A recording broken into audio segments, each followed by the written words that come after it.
तो बच्चों, क्या हालचाल। बहुत बहुत स्वागत है आपका कॉमर्स एंड आर्ट्स क्लासेस के एक और बहुत धमाकेदार वीडियो पे, जिस वीडियो के थ्रू आपके सारे ही इकोनॉमिक्स से रिलेटेड परेशानी क्लियर हो जाएंगे। हम लोग अभी हर दिन 30 क्वेश्चन कर रहे हैं, जो कि एग्जाम पर्पज से बहुत ही ज्यादा इंपॉर्टेंट क्वेश्चन है। तो ये जो 30 क्वेश्चन आपका रहेगा ना, ये प्रॉपरली आपका शॉर्ट आंसर टाइप क्वेश्चन रहेगा। और अगर आपने इसको अच्छे से कर लिया, अगर इसको आपने अच्छे से समझ लिया, तो मतलब आप ये समझ लो कि आपका इकोनॉमिक्स का परेशानी बिल्कुल खत्म हो जाएगा। हम पार्ट वाइज सीरीज को डाले जा रहे हैं, तो आप इसको देख के बिल्कुल भी इसको मतलब अच्छे से देखना ना भूलें, क्योंकि इसको देखने से ही आपका परेशानी क्लियर होगा बच्चे। तो फटाफट से आप मेरे साथ जुड़ेंगे और इन सारे क्वेश्चंस को डील करेंगे। हम चलते हैं अपने पहले क्वेश्चन पे। पहला क्वेश्चन हमारा बोलता है, what is cardinal utility. Cardinal utility क्या होता है भाई? तो आपको पता होगा, जब हम किसी चीज को काउंट करते हैं, जब हम किसी चीज को गिनने के टर्म्स में यूज करते हैं, उसको हम कार्डिनल यूटिलिटी बोलते हैं। जैसे जब आप किसी चीज को कंज्यूम किए, किसी गुड्स को कंज्यूम किए या किसी सर्विसेज को कंज्यूम किए, तो उस गुड्स और सर्विसेज से मिलने वाला जो आउटपुट होता है, उसको बोलते हैं हम कार्डिनल यूटिलिटी अप्रोच। तो cardinal utility is the measurement of satisfaction of numerical units like 1 2 3 etcetera. ठीक है, जिसको आप काउंट कर सकते हो, जिसको आप गिन सकते हो। तो एग्जांपल के साथ ये बात लिखा हुआ है, आप इसको अपने लैंग्वेज में लिख सकते हो। दूसरे क्वेश्चन पे चलते हैं, व्हाट इज ऑर्डिनल यूटिलिटी। देखो, जब हम किसी चीज को बाबू रैंक में दिखाएंगे ना, जब हम किसी चीज को रैंक में शो करते हैं, रैंक में शो करते हैं, उसको हम क्या बोलते हैं? उसको हम ऑर्डिनल यूटिलिटी बोलते हैं। जैसे देखो, ordinal utility is the ranking of satisfaction. मतलब आपने बहुत सारा गुड्स कंज्यूम किया, पर जिस गुड से आपको सबसे ज्यादा सेटिस्फैक्शन मिला, that is called ordinal utility. तो सच एज फर्स्ट, सेकंड और थर्ड प्रेफरेंसेस। ठीक है, आप जितने भी गुड्स कंज्यूम कर रहे हो, फर्स्ट, सेकंड, थर्ड, फोर्थ, और उसमें से जो सबसे ज्यादा जिसमें आपको सेटिस्फैक्शन मिला, that is called ordinal utility. ठीक है, बात करेंगे टोटल यूटिलिटी का। तो टोटल यूटिलिटी तो बहुत सिंपल है। Total utility is the total satisfaction obtained from consuming A given quantity of goods. जब आप जितने भी units, number of units goods को कंज्यूम कर रहे हो, जैसे आपने 1 यूनिट गुड्स कंज्यूम किया, आपको 10 का सेटिस्फैक्शन मिला, दूसरे यूनिट्स के कंजम्पशन पे 8 मिला, तीसरे यूनिट्स के कंजम्पशन पे 5 मिला सेटिस्फैक्शन, चौथे यूनिट के कंजम्पशन पे 1 मिला सेटिस्फैक्शन, पांचवें यूनिट के कंजम्पशन पे 0 आपको सेटिस्फैक्शन मिला। तो टोटल जोड़ के कितना हो गया? 10 8 18, 18 5 23, 23 1 24, 24 यूनिट्स का आपको टोटल सेटिस्फैक्शन मिला। तो this is called total unit. यानी जितने भी आप number of units goods consume कर रहे हो, उन सारे नंबर ऑफ यूनिट्स पे मिलने वाले टोटल सेटिस्फैक्शन को हम बोलते हैं टोटल यूटिलिटी। समझ में आया ये भी क्वेश्चन?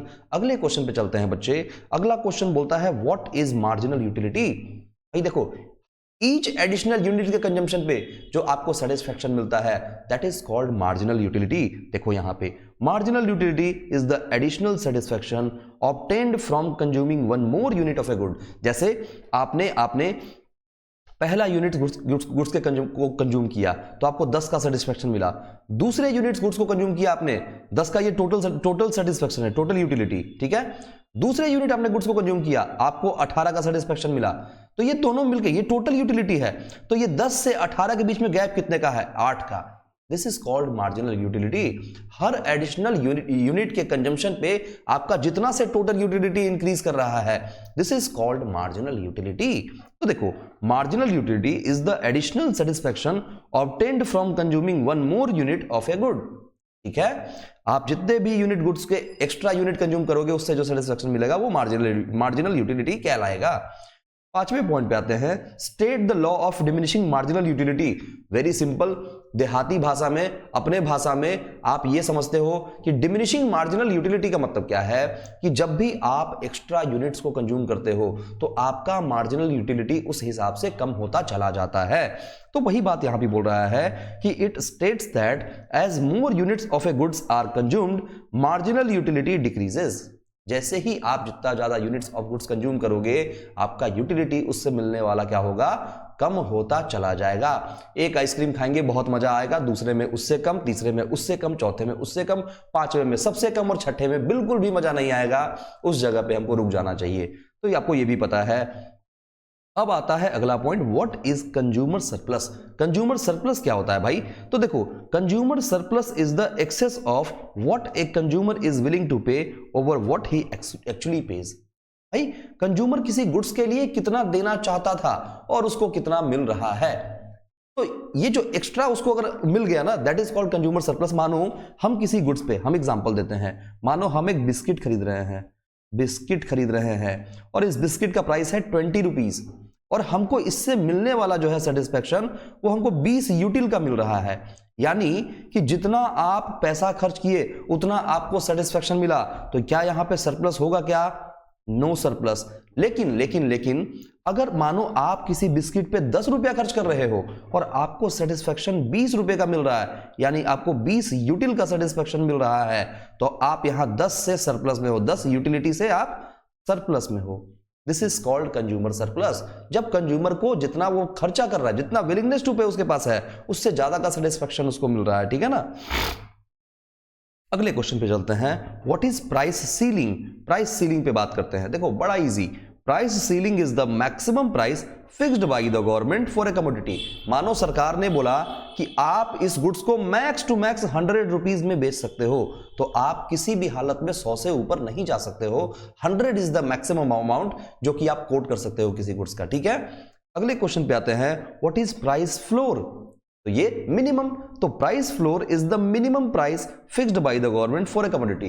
गवर्नमेंट अपने किसी कमोडिटी के लिए जो सबसे मिनिमम प्राइस फिक्स करती है, that is called price floor.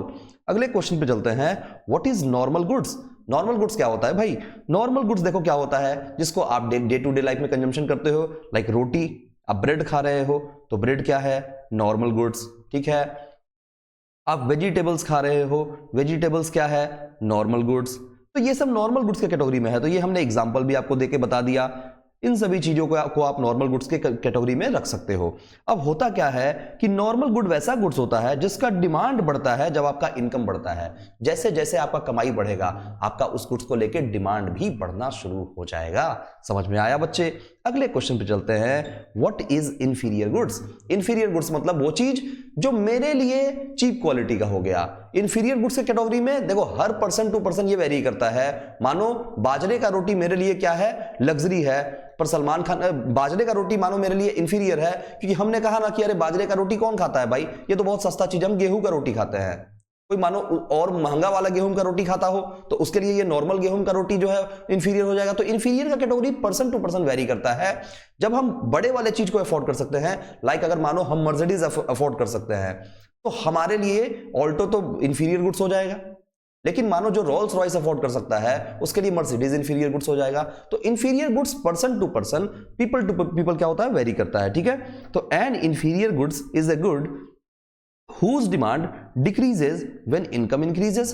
जैसे जैसे आपका इनकम बढ़ेगा, आप क्या करोगे? इंफीरियर गुड्स के कंजम्पशन को कम करना शुरू कर दोगे। What is short run. Short run क्या होता है?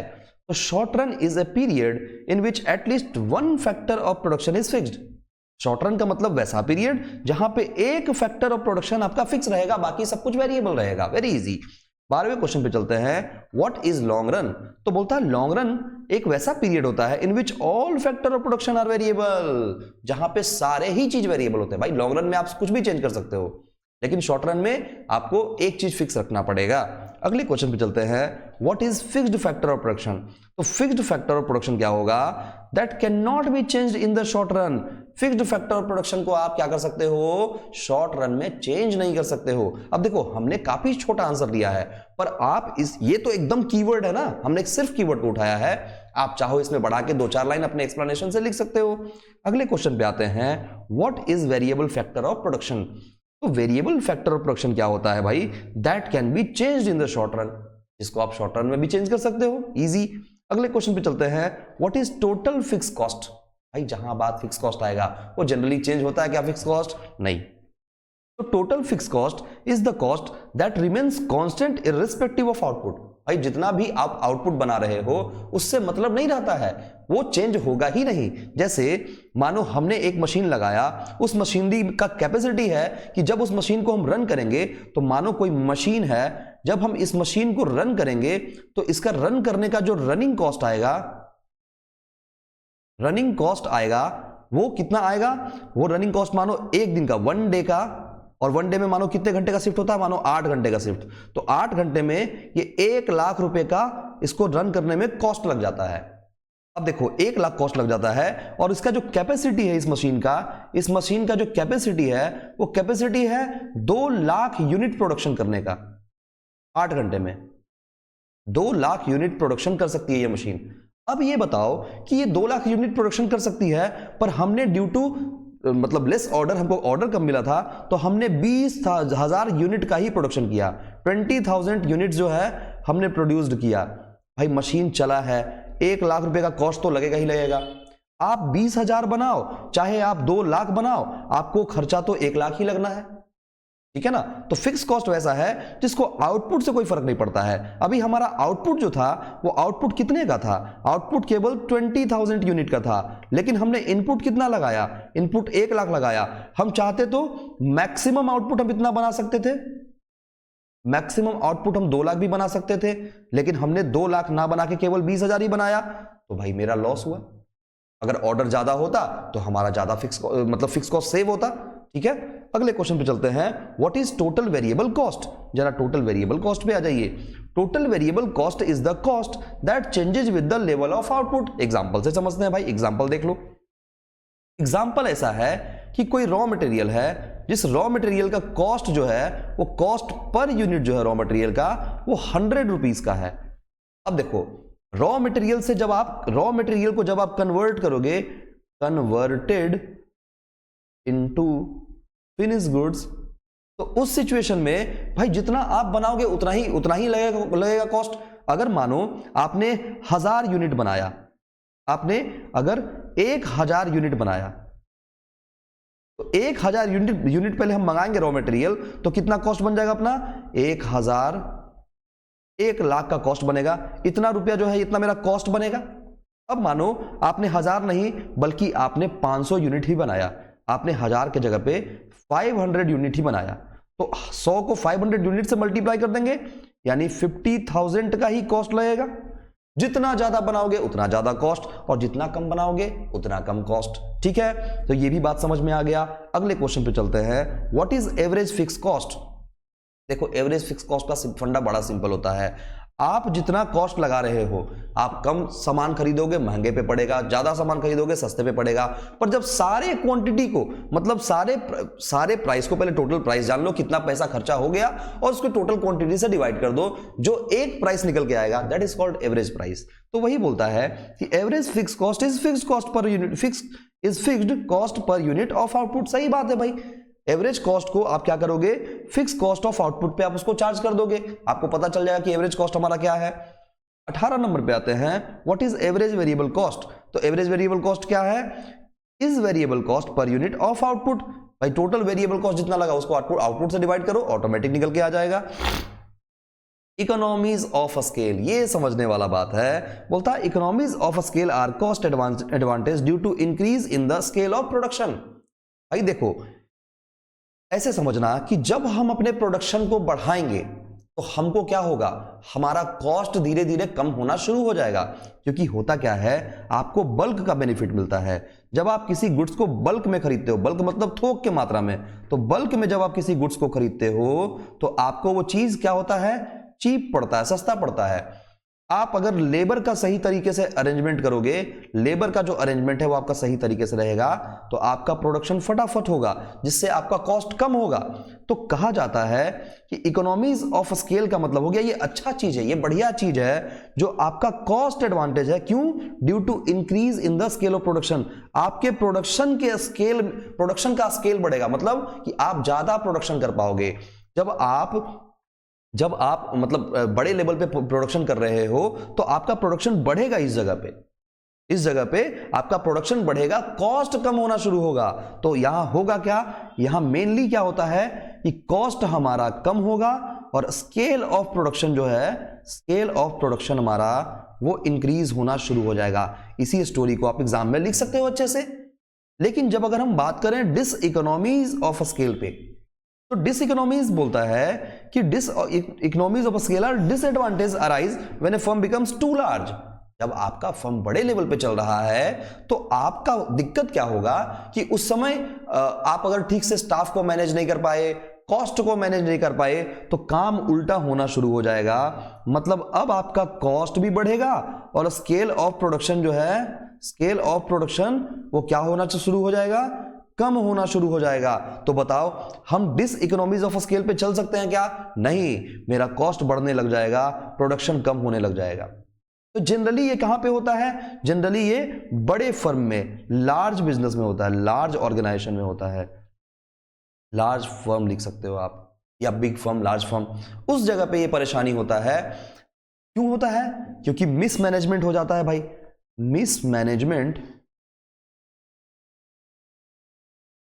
ऑफ लेबर एटसेट्रा एटसेट्रा, बहुत सारे चीज का मैनेजमेंट खराब होना शुरू होता है, जिसके चलते ये सब परेशानी होने लग जाता है। अगले क्वेश्चन पे चलते हैं। What is market price? Market price क्या है?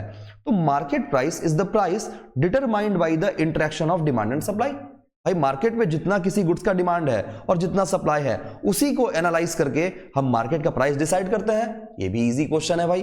अगले क्वेश्चन पे चलते हैं। What is selling cost? Selling cost क्या होता है? Selling cost is the cost incurred on advertising, sales promotion and marketing. भाई जो आप अपने बिजनेस में एडवर्टीजमेंट कर रहे हो, सेल्स प्रमोशन कर रहे हो, मार्केटिंग कर रहे हो, ये सब क्या है? आपका सेलिंग कॉस्ट है। अगले क्वेश्चन पे चला जाए। What is non price competition? देखो बड़ा अच्छा बात हम बताते हैं। हमने किसी गुड्स का प्राइस जो है, प्राइस हमने फिक्स किया, किसी गुड्स का प्राइस फिक्स्ड ₹100, 100 रुपए का प्राइस हमने किसी गुड्स का फिक्स कर दिया। अब हम क्या करेंगे? हमारा बुद्धिमानी ये रहेगा कि हम अपने प्राइस से कभी नहीं खेलेंगे। जो मेरा प्राइस फिक्स हो गया, ये तो फिक्स है। नॉन प्राइस कंपटीशन, प्राइस का बात यहां नहीं आ रहा है। यहां बात किसका है कि non price competition is competition through quality, advertisement and service instead of price. जैसे एग्जांपल हम देते हैं। एग्जांपल में mobile phone company, mobile phone company, आप देखते होंगे मोबाइल फोन कंपनी अपने प्रोडक्ट के प्राइस को कम नहीं करता, वो अपने प्रोडक्ट के प्राइस को उतना ही रखता है जितना होना चाहिए। वो असली खेल किससे खेलता है भाई? अपने प्रोडक्ट के क्वालिटी को सही करता है। आप वन प्लस का फोन ले रहे हो, रियलमी का फोन ले रहे हो, आईफोन ले रहे हो, तो ये इसका प्रोडक्ट का क्वालिटी काफी अच्छा है, इसका प्रोडक्ट का एडवर्टीजमेंट हाई लेवल पे होता है, इसका प्रोडक्ट का सर्विस बहुत अच्छा मिलता है, जिसके चलते आप इस प्रोडक्ट को खरीदते हो। ये कभी भी अपने प्राइस से ये कंपटीशन नहीं करता है। प्राइस जो है वो वही है, प्राइस जो रहेगा वो फिक्स रहेगा। तो ये कैसा कंपटीशन है? नॉन प्राइस कंपटीशन है। समझ में आया? नॉन प्राइस कंपटीशन, जहां पे आपको क्वालिटी अच्छा रखना है, एडवर्टीजमेंट खूब करना है और सर्विस बढ़िया देना है, जिससे कस्टमर अट्रैक्ट होकर आपके प्रोडक्ट को खुद ब खुद खरीदने आएंगे। तो आपको कभी भी प्राइस से कंपीट नहीं करना है, ठीक है। What is collusion in oligopoly? तो collusion in an agreement among firms to fix prices और कंट्रोल ऑफ प्रोडक्शन। क्या बोला? कोल्यूजन क्या होता है? कोल्यूजन का मतलब होता है कि एक एग्रीमेंट होना, किसके बीच में? फर्म्स और फिक्स प्राइसेस के बीच में, जिससे प्रोडक्शन कंट्रोल हो पाए। भाई आपको अपने बिजनेस के प्रोडक्शन को कंट्रोल करना है, और प्रोडक्शन को कंट्रोल करना है तो मानो जो रॉ मटेरियल जिससे आप लेके आ रहे थे, वो अचानक से रॉ मटेरियल का कॉस्ट बढ़ा दिया, अब आपका प्रोडक्शन हैम्पर हो जाएगा ना। तो ऐसा गलती कभी नहीं करने का, हमको एक एग्रीमेंट होना चाहिए उसके बीच में। अगले क्वेश्चन पे आते हैं। What is price discrimination? Price discrimination क्या होता है? तो price discrimination is charging different prices for the same product from different consumers. क्या बोला? कि सेम प्रोडक्ट है लेकिन हम डिफरेंट कंज्यूमर से डिफरेंट प्राइसेस चार्ज कर रहे हैं। जैसे हम बढ़िया एग्जांपल देंगे रेलवे का। रेलवे का एग्जांपल देख लो। रेलवे के एग्जांपल में क्या है भाई? एक है डब्बा फर्स्ट क्लास, एक डब्बा है सेकंड क्लास, एक डब्बा है थर्ड क्लास, एक डब्बा है स्लीपर क्लास और एक डब्बा है जनरल क्लास, और बाकी एक और भी डब्बा होता है जो कि आप डिसेबल्ड पीपल के लिए, डिसेबल्ड के लिए। इतने अलग अलग क्लासेस हैं, पर हर क्लास वाले से क्या होता है? हम डिफरेंट प्राइस चार्ज करते हैं। Different price charged to different consumers. लेकिन बताओ क्या रेलवे चेंज हुआ? क्या रेलवे नहीं, जो ट्रेन है वो तो सेम ही है, ट्रेन तो एक ही है, ट्रेन इज ओनली वन, वो तो केवल एक ही है। पर देखो ट्रेन तो एक है लेकिन अलग अलग कंज्यूमर से अलग अलग हम प्राइस चार्ज कर रहे हैं। जो फर्स्ट क्लास में ट्रेवल करेंगे उनको सबसे ज्यादा पैसा लगेगा, सेकंड क्लास वाले को उससे कम, थर्ड क्लास वाले को उससे कम, स्लीपर को उससे कम, और ऐसे जनरल वाले को एकदम कम, और डिसेबल्ड वाले को तो अलग से डिस्काउंट भी दे दिया करते हैं। तो आप देखो यहां प्राइस डिस्क्रिमिनेशन हुआ कि नहीं, हम डिफरेंट प्राइसेस को चार्ज कर रहे हैं सेम प्रोडक्ट के लिए डिफरेंट कंज्यूमर से। एग्जांपल समझ में आया? एग्जांपल समझ में आया तो आप एग्जाम में अच्छे से लिख दोगे, इस बात की पूरी गारंटी है। अगले क्वेश्चन पे आते हैं, what is personal income? Personal income किसको बोलते हैं? तो personal income is the income actually received by the individual and house hold. Personal income वैसा इनकम होता है जो इनकम एक्चुअली में रिसीव किया जाता है किसी इंडिविजुअल के द्वारा और हाउस होल्ड के द्वारा। हाउस होल्ड क्या होता है आपको पता है, जो फैक्टर सर्विसेज प्रोवाइड करते हैं किसको? फर्म को, और फर्म फैक्टर पेमेंट किसको प्रोवाइड करते हैं? लेबर को, ठीक है, या फैक्टर पेमेंट करते हैं जो भी हाउस होल्ड है उनको पेमेंट करते हैं। अगले क्वेश्चन पे आते हैं, what is disposable income? Disposable income किसको बोलते हैं? Disposable income is personal income minus personal taxes. भाई डिस्पोजेबल इनकम मतलब वो वाला इनकम का पोर्शन जिसको आप खर्च कर सकते हो अपने अकॉर्डिंग। जैसे एग्जांपल के तौर पे आप कमाते हो 100 रुपीज, आप कमाते हो 100 रुपीज, ये आपका इनकम है। लेकिन इस 100 में से आप क्या कर रहे हो कि सरकार को टैक्सेस भर रहे हो, कितने का? 30 रुपीज का। तो 100 माइनस 30 अगर कर दें तो बचा 70, और this income is called disposable income. यही इनकम आपका कौन सा इनकम है?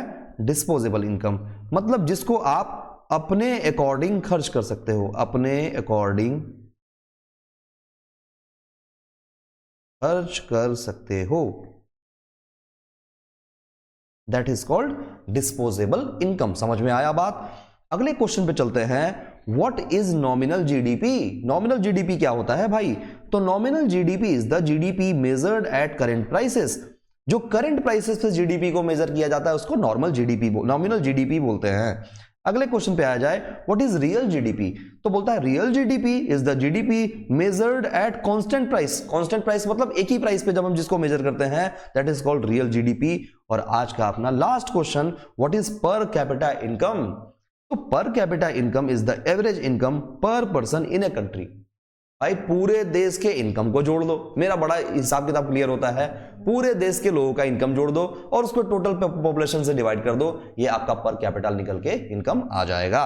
ठीक है, तो ये रहा हमारा 30 क्वेश्चन का मॉडल पेपर। भाई 30 क्वेश्चन का आप ये कह सकते हो मोस्ट इंपॉर्टेंट क्वेश्चन, जिस क्वेश्चन को करके ही आपको एग्जाम में जाना चाहिए। अगर इसको छोड़ दिए तो आपको बड़ा ही तकलीफ एग्जाम में होगा।